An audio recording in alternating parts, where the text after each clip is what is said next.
This is why you need to hear about Alex. Imagine having a mountain of homework and no idea where to start. What would you do? It was a sunny Monday when Mrs. Thompson asked the class to turn in their homework. Everyone, except Alex, had their papers ready. Now, Alex didn't just forget his homework. Oh no, he had an adventure of excuses. First, he said his dog ate it.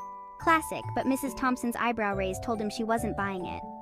Then he tried, "Aliens abducted my notebook," which made everyone giggle. As our detective, you might ask, why all these wild stories? Well, it turns out Alex was just really stuck and didn't know how to ask for help. So what do you think our detective advised him? That's right. Next time, buddy, just raise your hand. It's okay to ask for help when you need it. Remember, detectives, making up stories is fun, but finding solutions is even better.